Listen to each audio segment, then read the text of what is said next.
Strong your wee boys went swimming. Bow-legged women. Welcome to Video Namaste. We're trying something different every single episode. And it probably didn't work, but that's fine. Fuck, we will never see what we just did. We're like sharks, we never stop moving.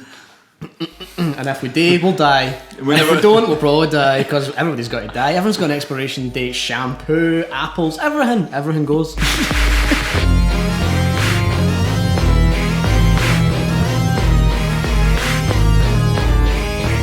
Even tins of whole chicken, like tins of whole chicken, rotisserie chickens, everything. Any chicken goes, chicken expires. Mm-hmm. Nah, hot dogs don't. I think hot dogs and cockroaches are the only thing that don't actually die.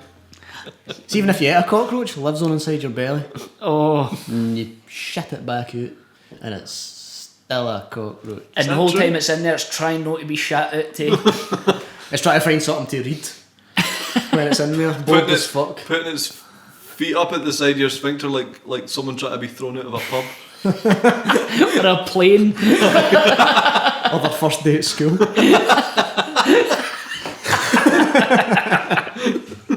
Right, Richie, what are we talking about in this reel? So we're on episode 2. We've got Iron Brew Throat. You got a wee Ted Levine going on there? Oh no. This is episode 2, reel 2 of Video Namaste, and anyone who saw reel 1, and you should have if you're here, you can't be jumping in the middle.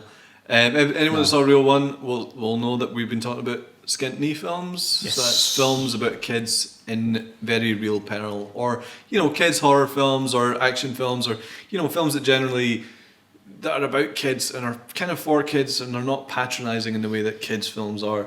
So in the last reel we talked about Monster Squad.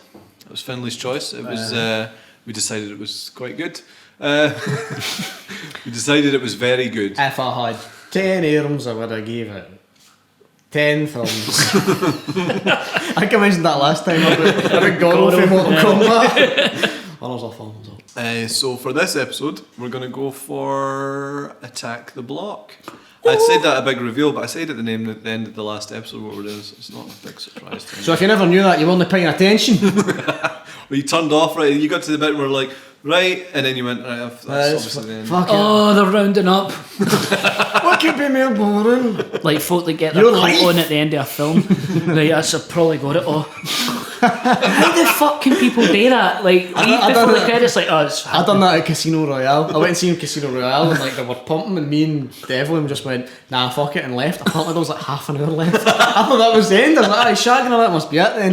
There must be so many people that got to like that bit in AI and didn't even ken there's aliens in it then. What? I best get out and beat the traffic. I don't want to be sitting in that car. I don't want to be late for work. I don't have to say to the boss I was watching AI. I know, I thought it was a ministry concert. UKIP are once again proven right when aliens arrive in London to put the locals out of their misery. But their plans are foiled by youths who are probably high on apps for their lenticular phones. It's Attack the Block by Joe Cornish. So Attack the Block is a British kind of genre film, creature feature with teenagers. Yep. So not maybe a wee bit older than Monster Squad, but it still counts. And all the main characters are teenagers, and they live in a tower block in a kind of council estate in London, and they attract the attention of these monsters, these aliens, and it's just that's the story really. It's because from there everything progresses. It's yeah, like the setup is simple, but then it's not as superficial as it first sets up. No, yeah, exactly. So, but what you got with Attack the Block is just a kind of a great one. Well, the thing we should mention first of all is that it's a first feature. And it's the first feature of Joe Cornish, who you probably know this, or I'm sure most people know this, but if there's any Americans watching, Joe Cornish was one half of a comedy duo called Adam and Joe. He was on Channel 4 a lot in the 90s. He did a lot comedy. Yeah, he did a lot of kind of film parodies with toys. He used to do like Star Wars sketches and So, Dewey, you're an unemployed mercenary and you're here with your friend Han tonight. He's up there looking a bit, plastic. Are you ready to play? You bet. Hello? Oh, are you watching Man Oh Man? I love that program. Shut up, Ben. Chewy's on Who Wants to Be Killed on Air, and he's only got 3 questions to go before he wins $1 million. Too much is the tension. To the levee must I go. Yeah, he did that, and then he kind of because him and Edgar Wright were kind of on telly at the same time, the two of them became pals. Apparently, they met in a DVD shop. You're gonna be able to tell through this entire episode that I watched the commentary. That's fine. But research. And so yeah, Joe Cornish is a man that obviously from watching Attack the Block, he knows his stuff, and he's kind of just been waiting in the wings, waiting for his moment to make his film, and that he found the right time, and he did it, and it was, yeah, he made something pretty special, I think. And the great thing about Attack the Block is it's very kind of, like, it's about an alien invasion, but they've managed to do that thing where they make it in a small location, it's low key, but it's big at the same time. It's small. There's something potentially, there's like a potential for it. If these kids that are involved, like, can't stop it, there's a potential for it to go mass, to spread, to be a bigger thing than what it already is today. Yeah. And something that I love about it is kind of, I know it sounds weird, but what you were talking about with Monster Squad, like, they're your pals. Every time you start, like, I grew up watching Adam and Joe, and like, these were guys that loved all the same things I did, and they were really genuinely funny. And you kind of grew up watching it. They made their show for like their bedroom, and like seeing them go for like that wee bedroom to making a fucking feature-length film. The Daniel Bedingfield did it. Aye, totally. Aye, they fucking Bedingfielded it with the car crash. My favourite, like, still going strong. It's obviously it's Joe Cornish. Well, I say it's Joe Cornish is his own. Edgar Wright was in the wings, kind of pointing them in the right direction, just making sure of them. He was executive producing it, and he was making Scott Pilgrim, I think, at the same time as it was all happening. But the Neera Park as well producing it. Yeah. Neera, who works with Edgar quite a lot. Yeah, as well. she worked on Space. She worked on all of those. Did she work on Scott Pilgrim as well? Yeah, she did. Yeah, she did. So she's pretty great, and she's one of the people who's basically came up through the industry with them. So she's like a good person to rely on, a good anchor of that whole. All right, okay. Thing. Aye. But there's a lot of talk about kind of first features and stuff from Joe Cornish, and it's interesting just to listen to someone talking about that, because there's so many things that you take for granted, like, especially when it comes to first features, like just confidence, like, to make a film like this as your first feature, you've got practical effects, you've got action scenes, you've got choreographed fight scenes, you've got, and then you're actually, in terms of settings and characters, you're talking about, this isn't like your normal standard setting. You're talking about a bunch of kids, kind of multicultural kids from a London council estate, and they talk the lingo sort of, well, as far as I can tell, the lingo's really well done. And Talking about. Yo, check it. What, bruv? More what? Them things. It's just rockets, innit? Nah, rockets go up before they come down. Them things are pure coming down. They're the same. Same as what? As what hit that car before, fam? Trust. Nah, more of them nasty little gremlins. Aye, it's raining golems. Bear creatures. Hey, that one landed in the park, fam. Close. Ah, lovely fireworks. Nah, mate, it's an alien invasion. Of course it is. Let's get down there, cuz. Let's go fuck them up. Hey, I'm killing them straight. Hey, let's get tooled up, blood. Come. Hey, somebody call pest control. Yeah, I'm gonna get my blade. Samurai Dennis time, Quite sweet, really, aren't they? you were saying this earlier, you got an American friend who says he loves it, and the amazing thing is like because of all the language in the film, you would expect it to be a bit more of a barrier for a lot of people. But it's like colloquialisms. There's a lot of colloquialisms. Yeah, that. But it's that thing with Clueless as well. It's got its own language, but you don't need to be a Valley girl to get it. Well, exactly. Well, there's just the way that the story unfolds. Like, you don't. It's almost like you don't have to listen to the dialogue to know what's going on. So you figure that out on the way, but you're kind of. And you'll figure that out if you watch it with the commentary on as well. The other thing that's amazing about Attack the Block, and another thing that's amazing for it being a first feature, is once again the acting talent in the film. All of the main characters it's their first features. I think it's their first features. If you watch the behind the scenes on the documentary, all the kids are getting interviewed, and they're very much kids. Like they're all sort of just having a great time on set. They're obviously all professional and they're doing, they're giving it their all. But when they talk about how they got involved with the film and stuff, they mention like teachers' names and stuff. This all happened because Mrs. such and such, and it's like, oh, so you were just in school, and then they obviously trawled schools for acting talent and found like the right group of kids, and. There's a massive payoff for it. It's just it really works as well because I think for a film like that it needs to be for the characters. It is you can't mess about with that. It has to be genuine. It wears its influences on its sleeve. Like you've got it's obviously like it's critters. Like the guy grew up with critters. Clearly, it's like that when they see when the alien first lands in this play park. It's shot like the shed in Grover's Bend, like that's what it could be. That there's a lot and obviously it's a creature feature and stuff like that. But I think like there's a lot of aliens in this as well because the way their dynamics totally like the Marines. Like these guys are practically soldiers. Well, it's that wish fulfillment thing again because it works. I think that sort of thing where all the kids become action characters, it works really, really well because I think. If you had a bunch of kids, instead of being like, oh, I don't know how to deal with this, it'd be like, yeah, this is my chance. Like it's almost like it's playing. It's like a video game to them. Like, you're just like, I can finally be the hero. I ain't even gonna say. You know what that is? I'll tell you what that is. That's an alien, bruv. Believe it. Must have come from outer space trying to take over the Earth, innit? When I landed in the wrong place, though, you get the wrong place. Welcome to London, motherfucker. Welcome to the ends, brother. This is the block, fam. Nobody fucks with the block. You get me? The B-L-O-C-K.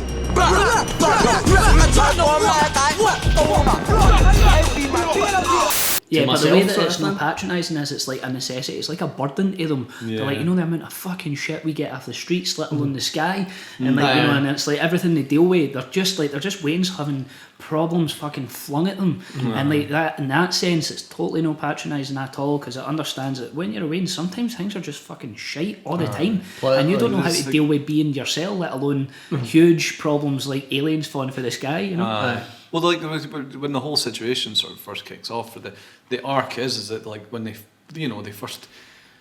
kick fuck out the first alien that comes down, and then it's like, and then they start dragging it about and showing off and all that, and it's like because they're just like we're alien killers and all that sort of stuff, and then obviously when the shit starts going down and it starts to get a bit more dramatic, it's like whoa, but then they kind of obviously they step up. They'll I don't know if he intended to write about that or make the film about that. But there's a lot of there is obviously a lot of political sort of stuff snuck in there, but there's a lot of stuff about just like kind of teenage emotions and especially growing up. Like Attack the Block, I think is like an allegory for like social boredom in a way. Like because as you were saying, like see when they kill that alien, like they drag it about and they show it because they're bored as fuck, and it's like when you're wee, it's like you would drag about any old shit like a tire and that just to date because you were bored. But to them, they've got an alien, so they're like, "This is fucking amazing," and it gives them a sense of purpose that I don't think subconsciously the characters feel like they have.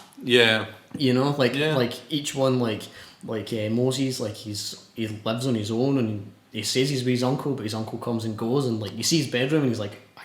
He is a child, he's 15, but the film doesn't show you that until closer to the end. He's actually still a child. And I think it shows you that it gives these kids a kind of purpose that I don't think they feel that they have, which is fucking deep for a film about killing aliens. It's so, that aspect of it's so well handled, I think, because I think you see a lot of things like that, and it could so easily be so heavy-handed, but the primary purpose of the film is to have fun. But it's in the details. All that stuff is like it's in there, and you're kind of just absorbing it by being there, but you're not. It's not like telling you. It's like one of the things, like when you watch the film as well. Another one of the things you notice is that the sets, like the sets of the block and everything, they're all clean. Aye, like all the halls and everything are clean, it's and that's not like because that it's fucking Grimsby shit that came out. You see that? No, like, but that looks like fucking. They were saying that like he was like in that Brothers Grimsby, he was portraying Grimsby as like a fucking crack-addled dump where folk were like flinging piss out of windies and that. It's like, there's some see Bob fucking Mortimer's tweets when that film came out, man. He was he was having a you know what I ball. mean? It's like there's so many ways to handle it. It's like poor people aren't these stinking fucking scumbags. It's like they're because just it's people. someone. It's their And home. So. do you know what? Mere kudos to Joe Cornish as well, because like if he's anything like Adam Buxton, he comes from a relatively wealthy background. Well, Like they went to I school think together and I think stuff he like says that. that it's like it's filmed in South London where he grew up, Where he and I grew think up, it is quite Oh, like right. working I class. think maybe Adam's quite. They went to the same school, but I think Adam's maybe a bit posher than Joe. Right, okay. Well, that's what I was wanting to say, but I didn't know if it was cool to say. But no, I mean, it's funny. It's funny because it's like the funny thing is like you watch it and like. I mean, Joe Cornish is like probably one of the whitest guys. Yeah. He's like super white and nerdy, man. He's great. But still, like class aside, like he's got an idea, like you know, like a completely not just like how to make a film about youths growing up, but like you know, youths of a different ethnicity as well. Like he's nailed that, and at no point does that seem patronising. No, I was just about to say he's done something that, like, on a surface level, so many films don't do, which is it makes genuine heroes out of like black characters. Yeah. It doesn't vilify them. It doesn't ghettoise them. Like it doesn't make them like. It doesn't make them like, what is it, like the mythical like kind of like shaman sort of stuff that you see, especially in like a lot of Hollywood films. It makes these people like real black characters, funny as fuck, solid as fuck, and actual genuine heroes. Like they're all great. People like, who propel the but like plot. even like the white character in it, like the wee boy and some of the white characters in it, they're all great. There's no bad character in it, and there's no character that feels like a stereotype or a caricature. It's like funny, it's just its own thing. It's Pest, great. the boy with the hood and the hat and the Aye. like he is the most recognisable. Like the way he talks and the way he acts. Aye. Like and there's a great scene as well where they're all getting prepped when the aliens are first coming in and they all go into their house and get all their weapons and stuff. Where have you been? Got to get the punch of a turkey, Mum. Why? You're not going out again? Just to mend my tyre. 10 minutes, I swear. Hey, 10 minutes, I mean it. I promise.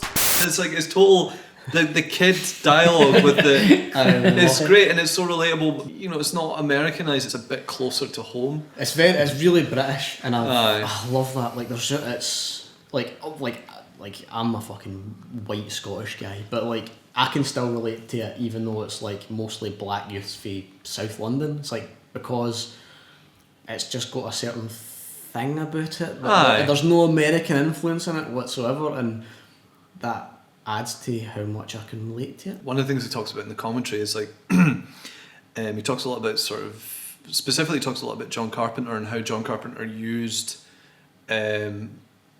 locations, like small locations, but used relatable locations, like not glamorous locations. So it was like it was almost like the great thing about a setting like that is that you watch it and then you go, you know, you leave the film, like you see a film set in a council estate or something and you leave it and almost the world around you just becomes quite cinematic. Like so, like you know, Assault on Precinct 13 or you know things like that. It's like it's just using like a street. the cinema, using really good cinematography and really domestic locations makes this incredible cinema. Makes the everyday, makes the mundane cinematic, and that's what you're talking. That happen. They do it in Monster Squad, and they do it in this really well. It makes the film feel more tangible because you're like, I basically know buildings like that. I know that brickwork. I know that the casting. What's it called in the house again?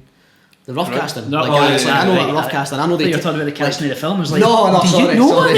No, it's like I know that, like, you know, like the textures in that landscape, totally, and you feel like even like the shininess of the laminate on the floors and stuff like that. It's like the orange for the street lights, stuff like that. It's like you know that and you feel that, and it's nice. See, something that I think we need to talk about as well is like the fact that it didn't do amazingly at the box office. One of the biggest problems that film had, and I remember one of the biggest problems. One of the biggest problems that the film had, and I remember because my expectations of it were completely different when I first watched it. Yep. And I remember watching it and just thinking, and then coming out and then thinking about it and then realising it was really great. But it was like, there was so much focus on it being the next Shaun of the Dead.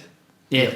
And it's not like Shaun of the Dead is a comedy. It's like it's built around gags, and I mean, don't get me wrong, it's a great, like, there's a lot of great action and stuff. It's a comedy first, but it's like this is a creature feature that doesn't doesn't take itself too seriously, and which is a completely different I thing. think it's just, and it's like you look at the box, even if you look at the DVD box, it says on the front, it'll say from the producers of Shaun of the Dead, which is correct obviously, but then in the back there's the producers of Shaun of the Dead, and on the back it says it's nothing less than the new Shaun of the Dead. Fucking Empire. Do you know what I mean?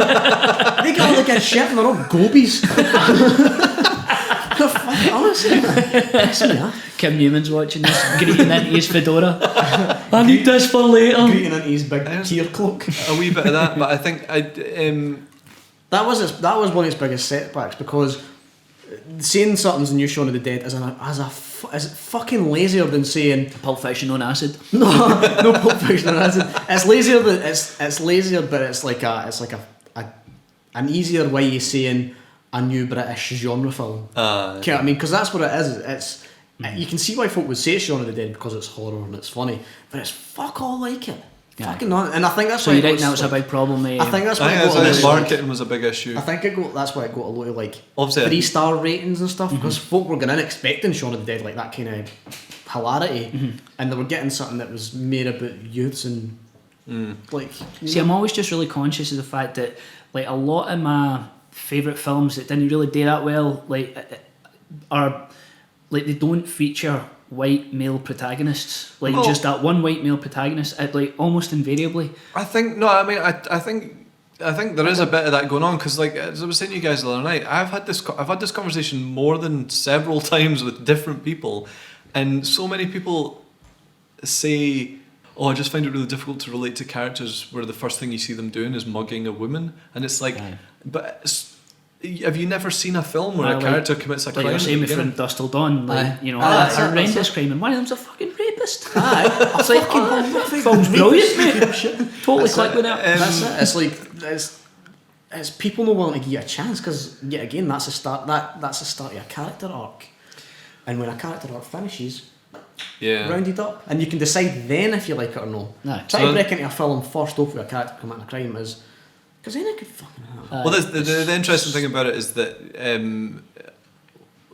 when you first meet the characters as well, it's another thing I never considered until recently as well, but you can't see their faces, they've got their hoods up covered. And as the film goes on, there's a layer of like clothing kind of, sounds weird, a layer comes off from their face. So by the end of the film they've all got, you can like Pest has got the hat and the hood, and then obviously they've all got their masks on at the very first time you see them, they're doing something bad, and at the end of the film they've kind of come full circle, and they're open, they're much like getting rid of the mask. Like the first time you see Pest's hair is right at the end of the film, and he's a different character. He's like a wee boy now. At the time, like government were vilifying hoodies and like hoodie. Hug a hoodie, mate. Hug a hoodie. So like that's the whole point of it. It's like there's a face behind that hood. You know, like I think that was a big part of the message in the film. It's quite close to home, like, because it's like I was thinking about it, it's like I wondered if I watched a genre film where like I don't know what the Scottish equivalent would be, like maybe kind of 6 quite neddy kids. I mean, actually that sounds pretty good, but like, you know what I mean? It's like if something that you've maybe previously, you just have a preconception of what a particular person is like, and then to see them portrayed positively, your brain kind of just goes, it's not like you even have a prejudice, it's just your brain not being able to go, this is different, this is not. That isn't, I'm not comfortable with knowing that there's a person behind the people that I'm afraid of. Well, yeah, I mean, but even as you were saying about Moses as well, like taking his layers off, by the end of the film he's got, like at the start of the film he's got a hoodie, a jacket, his hat, hood up, like with his mask, but by the end he's got like a tank top. Yeah. And he's just like fucking kicking about with the guns out and like. Yeah. No, so like it's like the kids become more like kids as the film goes on. Because at the beginning of the film they're villains. They're just. Aye. And then at the end of the They're film mothers. they're kids. They're just like, and then because it's not until the end of the film as well that you see Moses' room, and it's all very. Obviously the twist is that he's younger than he looks, and. And she's like, I didn't know you were 50, you look older, and he says, thanks. I don't know, that's always the compliment you want when you read it.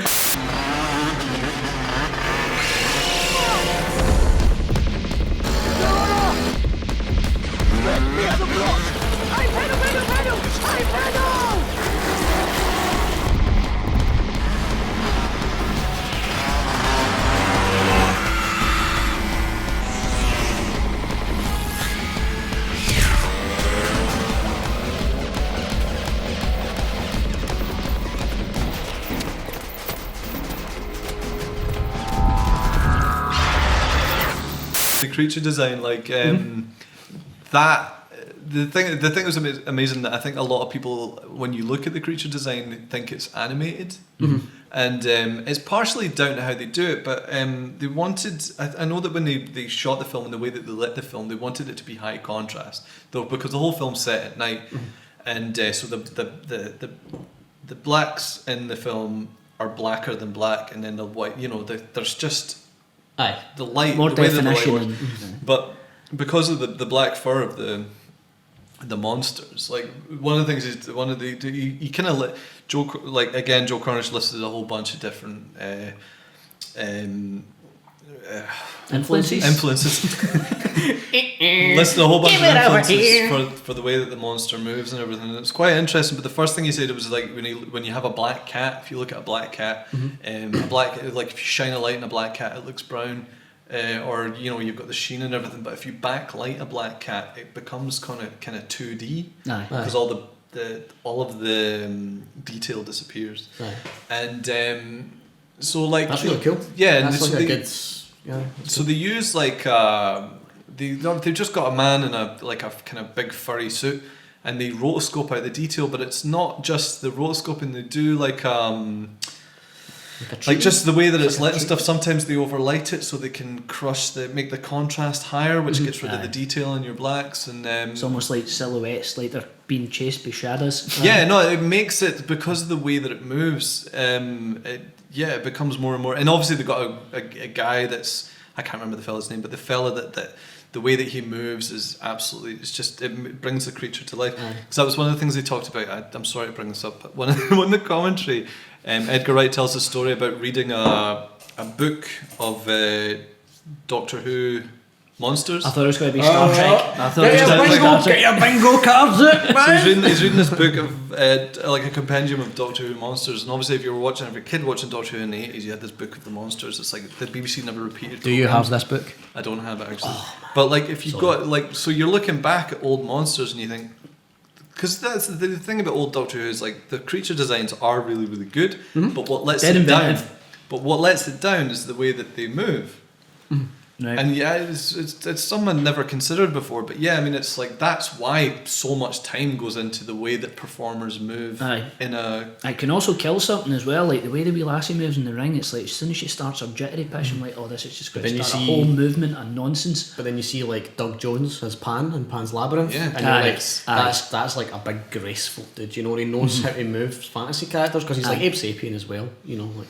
But shifted. Just shifted gear. No. I loved as well that one of the influences was for the monster and Attack the Block was did you ever play Another World? Oh, aye. The beast at the beginning in Another World. Apparently that was like a big. Because it's like what you do in Another World is you kind of jump onto the next screen and then you get a snapshot of everything. But this beast comes towards you, so you have to figure out what goes on. And then you jump back to the it's just screen. that because of the graphics are so basic, it's like a 2D kind of, but it moves because the movement in Another World is all rotoscoped. It's like the first thing that happens is you come at the water and you come at the next screen and this bull thing comes running in. It's a black blob with white teeth and it chases after you. You know what? I knew there was a Femina, a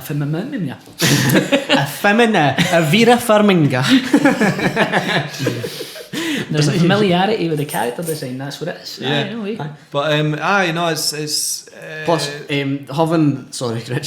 having the guy in the creature suit actually physically being there adds more to the kids' performances, because they like genuinely they were scared, saying they were like it was scary, because when they're doing a take, you like running away from it on the scooter and stuff like that, and it's really there. They're kind of like, because he is basically in the suit, even they've got the glowy like mouth and stuff like that. So it's like it is basically that thing there next to you chasing you. So they tell some great stories about like how the guy, I wish I could remember his name, how the guy in the suit, like when they were getting ready to do a take, he was freaking them out by being like, you know, it's like, I'm gonna fucking. Well, he maybe didn't say that. He's like, I'm gonna fucking knife you. I'm gonna give you fucking nightmares. He keeps saying like, I think he kept saying stuff like, "You my bitch, yeah, you my bitch. I'm gonna get you. I'm gonna tear you apart. I'm gonna kill you." And they'd be like, one of the wee Probs and Mayhem, the two wee boys. There's one on the behind the scenes documentary. And it's like they're talking to the guy. He's like, they're at a snack van or something, and he's like, "Oh, you're the guy in the suit, eh?" And he's like, "Aye." And they're like, "Oh, that's really scary, man." Then he just gets down on his hands and knees and like chases them, and they're just like, "Oh, fuck!" How amazing would that have been as a wee guy, eh? Like getting the opportunity to be in a film and then have somebody fucking terrify you that's a proper monster. That's it. It's so accomplished. It's so it's for you can tell. Like I think the thing with Joe Cornish, especially being pals with Edgar Wright, I know he was hanging about on all Edgar Wright's sets because he plays a zombie in Shaun of the Dead. But I know he's been falling about and just sort of taking mental notes. But I think he wanted to be a director. I think his whole life. I think apparently I love the stories as well, like of being in school, and he made short films in school, and apparently made. I'd love to see it, but he made a 1 hour kind of horror film. All right. With Adam Buxton and Louis Theroux. Oh my God. What was Louis Theroux doing? Just going, oh God.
You know, in some ways I envy you.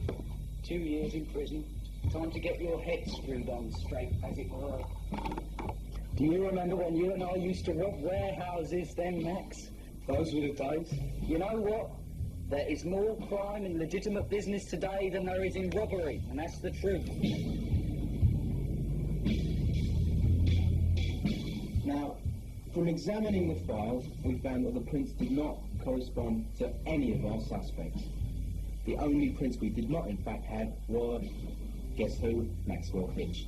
And those have mysteriously disappeared. But why can't we get his prints?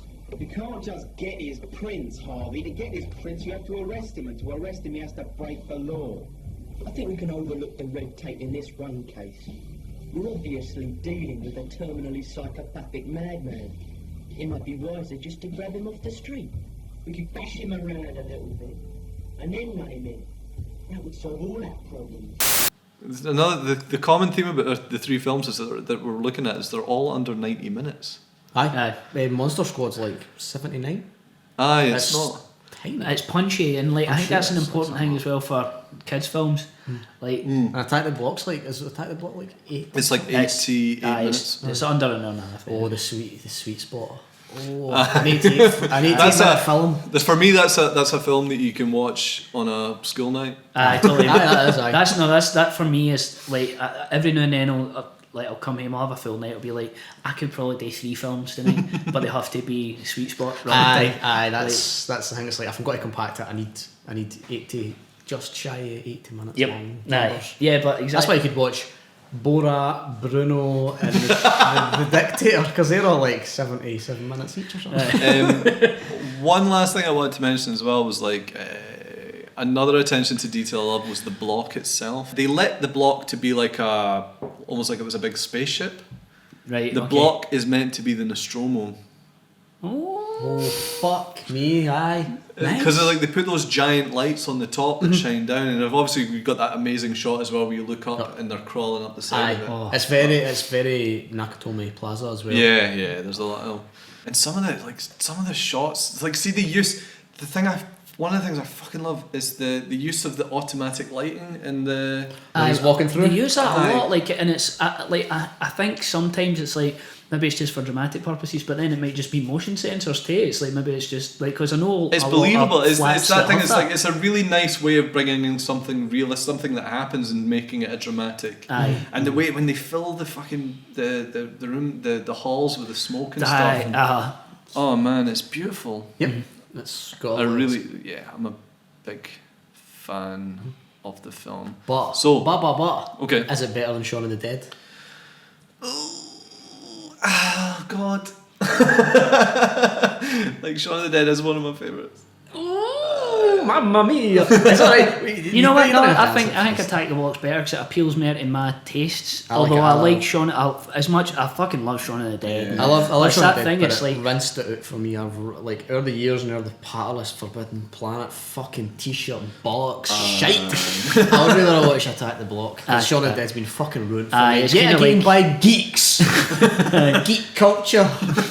it's like fucking Big Lebowski and Big Fear and Lebowski, Loathing, like- like brilliant films, but I can't, like I had to take like a good been 8-10 year hijacked. gap. It's been hijacked. But no, be geeks, just be roasters, like soap bar idiots. like Big Lebowski was my favourite for years and years and years, and then I saw like Lebowski Fest or Lebowski Con or whatever, and I was like, oh, that's cool. Then you start seeing it more and more, and you hear folk talking about it, and you're like, fuck, you have just fucking ruined that for me. Aye, but like for that reason, I'd definitely go with Attack the Block more because it's kind of like I think a few years ago, if they both came out at the same time, I would have said Shaun of the Dead because see at that point, like I was like zombie films and that were kind of not as we weren't as saturated with them and stuff. Yeah.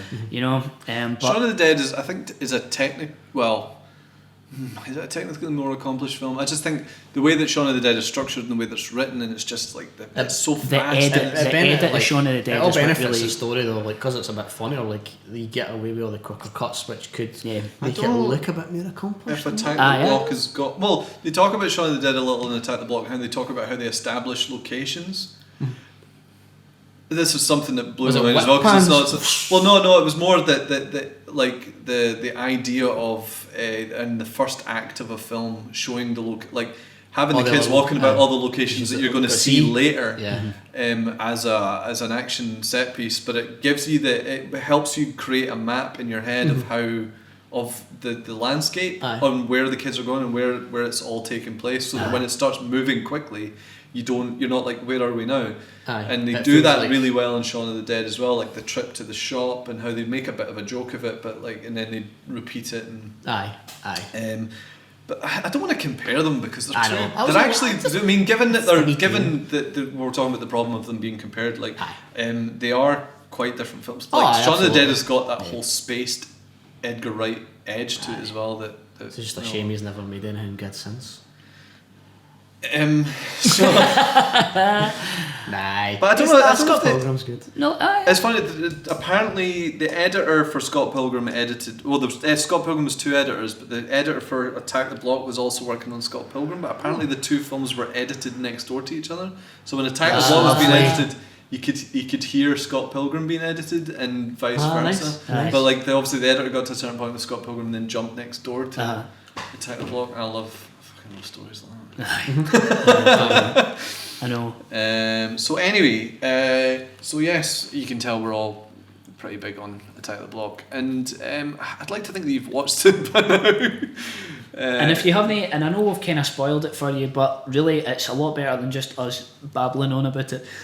even if you haven't watched it and you think you've got everything from that film for this conversation, you've not. Like, we're just kind of talking about the things that are good and just scratching and also the surface. it's the beginning of like John Boyega's career, and he's fucking amazing at it. Yep, he's cool as fuck. And the whole time he's like it came out around a bit of time where there wasn't really any like new heroes in the film either. It was all just like remakes and stuff like that, and like we didn't really have like another John McClane, or like, you know, we had folk like what's fucking cunt pirate called, like Jack Sparrow.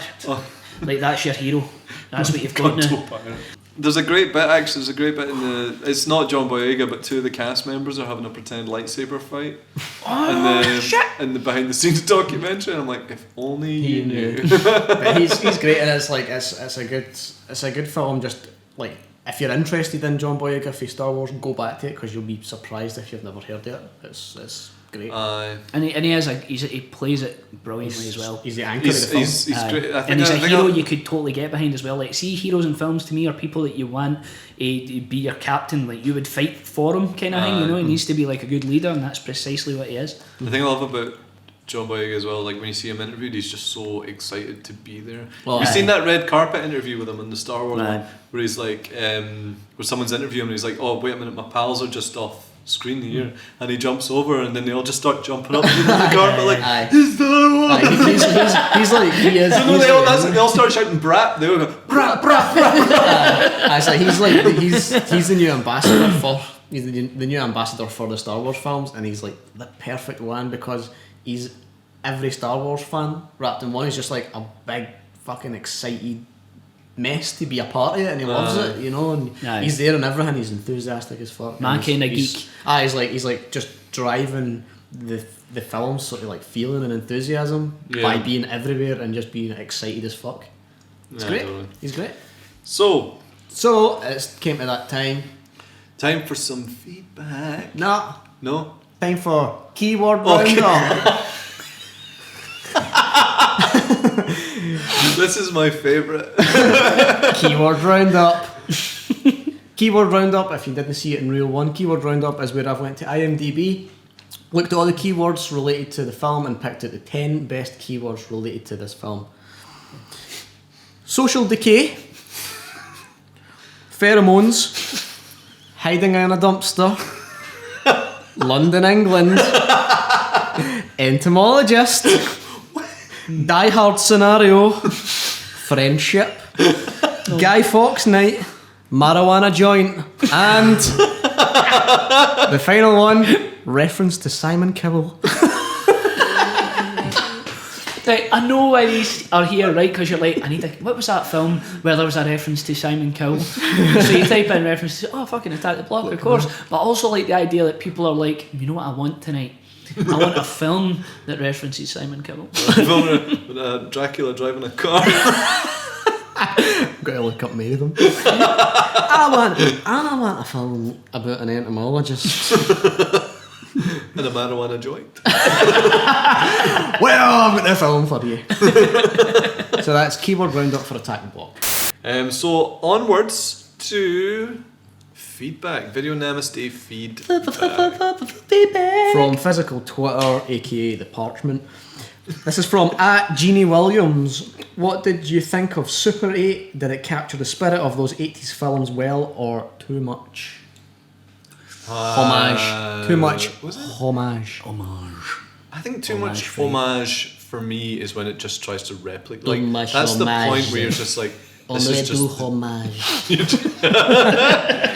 where it's just doing the same thing. But I like Super 8. I fucking love Super 8. Yeah, I really like. It really got me. I think setting it maybe as a period piece, because it is a period piece, isn't it? It's like is it the early 80s? Early 80s. I think that was, or maybe late 70s. Because it's something like Don't Bring Me Down's in it. Aye, because there's a lot of like high waisted jeans as well, you know. But I think long arse. Aye, arse that goes to the moon. So I think I think setting it in the period really helped it. But I would like to have seen it in modern times, because it felt too like it was trying too hard to be ET. But at the same time, it's appealing to folk in their late 20s, early 30s rather than other now kids. It's a really ambling film, and it's it's got the Amblin logo at the start of it. Yeah. Right. So you're like thumbs up all around anyway. But I really enjoyed it, and it does become its own thing at the end, especially when you go into the creatures like burrow Nice. and stuff like that. That's really cool, and like the big magnet stuff at the end. That's really cool, and it becomes its own sort of thing. But it pays homage in the right way, which is not to rip things off like the E.T. bike flying scene. Yeah. I mean, it's no stuff like that. It does its own thing. Their version of the bike flying scene is them making their wee horror film. And you get it at the start of the film anyway with the Amblin logo. It's like, you can't do that again. I've had your like, film, I've seen it. So I love Super 8. It's great. I did too, but like the only thing I think it kind of missed the bus way was the sentimentality at the end. I thought they oversold it, and I think it was like it's kind of like, you know, when I just quite said dead wanky, but fuck it, I'm a wanker. When people try to write Tarantino like Tarantino, you know, it's like that. You can't get it right. You've not got like the brain for it. No, it's true. Exactly. You've not got the brain for it. But like, so that's something that he can only do exclusively. Or like when people try and shoot a film to look like Heat or any other Michael Mann film, it's like, I know what you're doing, mate, and it's not that good. Like, you know, so like I think for that reason, I kind of. It doesn't nail Spielberg's sentimentality, and that's precisely what it's trying to replicate. I don't think it was homage at that point. I think it's just like, no, this is the Amblin moment, this is the most important moment of the film, and they kind of fucked it because it was just a bit, it was saccharine. Too schmaltzy.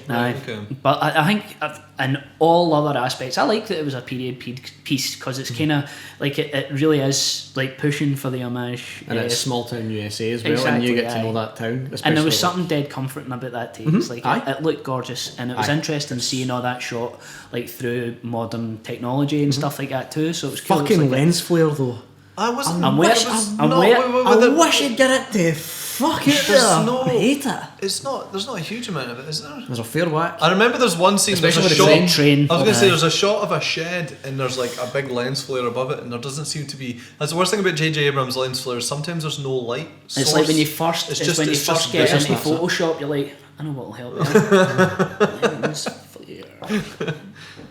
So yeah, thumbs up for. Cool. Big Don John. Daniel, as you know, I've got a throbber for Trent Reznor soundtracks.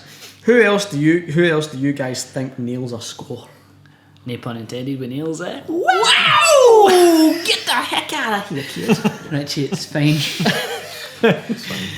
Well, I don't know. Right, okay, so I think what he's getting at is like not going to. I love Alan Silvestri. Oh, is that's Predator, isn't it? Is that the boy done? Well, Predator? he also did Back to the Future. Aye.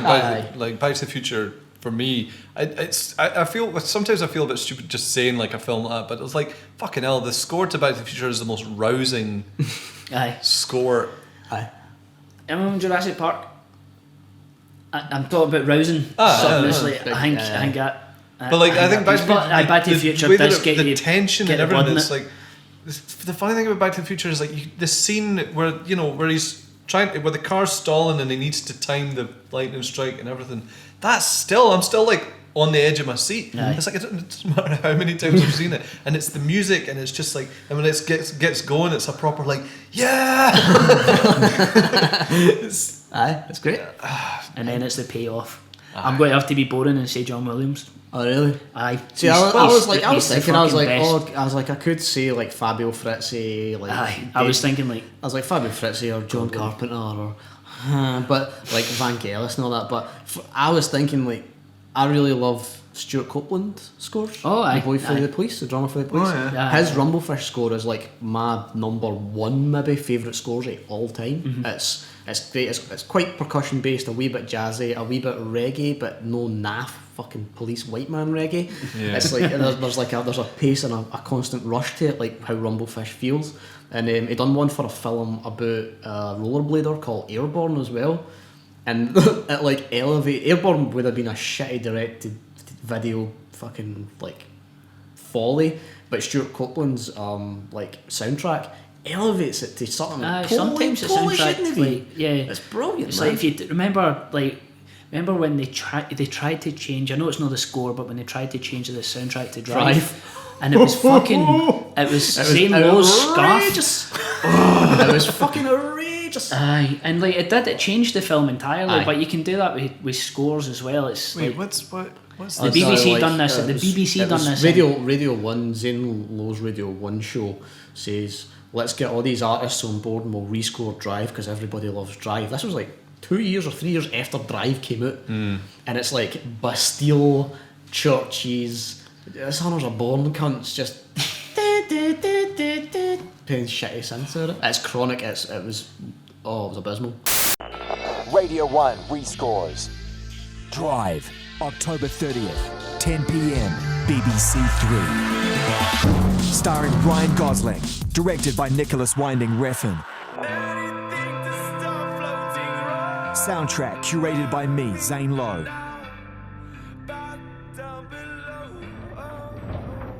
October 30th, 10 p.m, BBC 3. I guess you can tell how good a sound or how successful a soundtrack is by how many people try to copy it afterwards. And the Drive soundtrack it's great. It's one of the, like, we're all having trouble here because we're trying not to say the most obvious things, but fuck me, the Drive soundtrack it's great. It's perfect to that film. Sometimes things are popular for a reason. Like and like something that I really love is a good synth. It's like that's what I was saying. Like with Johnny Carpenter, it's like most of the stuff that he's done and the stuff that he gets no credit, like he doesn't get enough credit for, like Escape from New York, like Assault on Precinct 13, The Fog, the fucking Fog soundtrack, like all of that, like Big Trouble in Little China, amazing. But see, honest to fucking God, I'm not kidding. See score for Vampires. Listen to it. It is. I mean, there's a lot of like quite cheesy, like that's when Carpenter came into his lap steel phase. But see the piano tracks on that. Right. Holy I don't really remember the soundtrack, but I'll go back to it. They are beautiful. Like big time beautiful. But I'm with John though. Like Reznor is. Yep. Aye. Christ, he's always his music's always been a bit cinematic though, in the sense that it's like he obviously does concept albums and things like that. So like there's kind of like a running narrative, and the music complements the narrative when that. Fincher was cutting Zodiac, he was listening to Ghosts. Aye, and like when he was, and here's the funny thing with like just another link, and maybe a deliberate link to Reznor when Chuck Palahniuk was writing. Is that how you pronounce his name? Palahniuk. I have no idea. I can't mind because I heard folks saying it no long ago, and it was like fucking Palahniuk. Aye, it was something like that. It's like holy shit. I just said Palahniuk. Well, he was listening to the Downward Spiral when he was writing Fight Club, and like there you go. And pretty much every Fincher film, there's a connection to Reznor somehow. It's like, and that's. Oh, it's the Dust Brothers that do Fight Club. Aye, yeah, that's I thought that was your latter for a second. I was like, what? That's the weirdest. Gonna wash my hands now. I really enjoy Stuart Copeland. Like his soundtracks are always great. I think he done this. Did they do the soundtrack for Highlander 2 as well? I don't know. Or was it? I'm sure there's a possibility. Who is it that scored? What's his name? I'm trying to remember his fucking name. Starry Eyes. Jonathan Snipes. Is that right? Jonathan Snipes or Jonathan Sipes, the boy that done Starry Eyes and Room 237 and The Nightmare and stuff. I was going to say he's one of the new composers that's really interesting. He really he seems to be kind of like the Clint Mansell kind of propulsion. Like he's starting with synth, and then there's a bit more score coming on. Steve Moore as well, the boy that done The Guest and he done The Guest and he done Mind's Eye as well. Mind's Eye as well. I'd like to see. There's more, but totally. He's like also You're there. Next. Aye, and like the thing about like it's this fucking resurgence of synthwave coming back, and I love it. It bits, but the music's actually good too. It's not just somebody trying to replicate an era or like it's actually good music. Because there's a lot of. What I was going to say earlier, but you kind of beat me to it. But it was like, no, it's fine. I was going to say like, there's a lot of interesting. As always, there's a lot of interesting stuff soundtrack wise going on in indie filmmaking. Yep. And the thing about doing synthwave stuff is like you don't need a big orchestra to do it, and it's like then you get stuff like the Disaster Piece score for It Follows is unbelievable. It's like, I mean, clearly the guy who directed It Follows played Fez and went, right, I want that. But it's claustrophobic. It's and it's really intense too. I don't shower to that music. I had to shower with that one. It was fucking. I came out and I still had soapy buzz. Fuck, man. At minute 5072 asks, the best film dad. Oh, one time with us. Right, okay. Does Roy Neary count if you Close Encounters? Because he's technically established as a da. But it would have to. Sure, Or it is would he have a to be the peripheral dad character? of the main character. Right. Surely. My one was the ultimate film, which is White Axton. The Terminator and Terminator 2. Oh, you son of a bitch. You son of a bitch. That's a good answer. That's who my ultimate dad would be. Like, You hunty.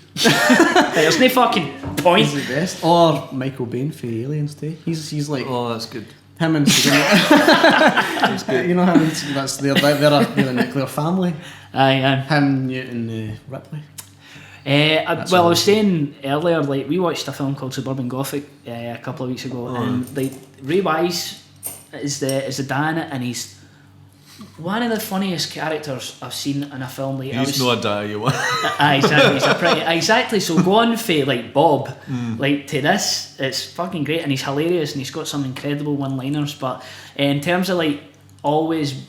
Like I wish he was my dad. He was probably Hoyt Axton in Gremlins, like because he invents stuff and he looks like he's a brilliant cuddle. And what else? Because this is how are we figuring this out? How good a cuddle he is. If you don't want to get a row off him. Imagine Hoyt Axton getting you a row, you'd be like, He doesn't realise he's left you in the house till he's on a plane.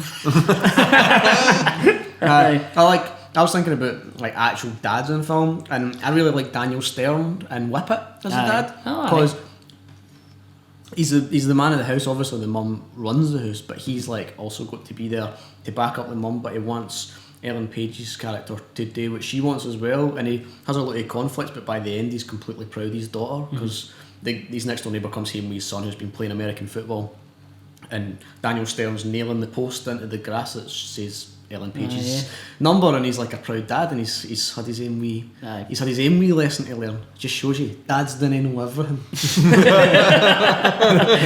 Was John Goodman? Can I just say Roseanne? Roseanne. Sure. Did we do on screen or film dad? Film dad. Alright, Hoyt Axton then. Alright. I'll settle for Hoyt. Cool. How about you?